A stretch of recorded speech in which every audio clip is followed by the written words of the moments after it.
Good evening বন্ধুরা, দেখতে পাচ্ছ ঘড়িতে কটা বাজছে? ঘড়িতে বাজছে কিন্তু এখন 8:35 বাজছে। সবাইকে বলছি গুড ইভিনিং, কারণ এখনো ওরকম রাত্রি হয়নি। তো দেখো, চলো তোমাদের একটা জিনিস দেখাই। টিভি চলছে আর নিচে বসে দেখো সোনা কি করছে। কি করছো তুমি? বলো বলো, তুমি কি করছো? আজকে জানো তো সূর্যটা অন্যদিকে। আমি তো খুব খুশি হয়ে গেছি, কারণ আজকে নিজের থেকেই সোনা বলেছে যে ও রুটি তরকারি খাবে। ও কিন্তু একদমই খেতে চায় না, যার জন্য দেখো যত বড় হচ্ছে তত আর কি। বলো, তোমার কথা আমি কিছু বলছি? আজকে সূর্যটা একদমই অন্যদিকে মনে হচ্ছে উঠেছে।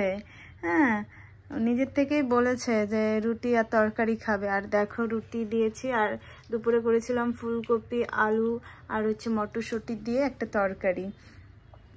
তো এখন খাচ্ছে, আর আমিও দেখো এদিকে নিয়েছি সুজি। আমারও একটু একটু খিদে পেয়ে গেছে, তো সুজি খাবো। তোমার কেমন লাগছে সোনা? একদম গরম গরম রুটি ভেজে দিয়েছি।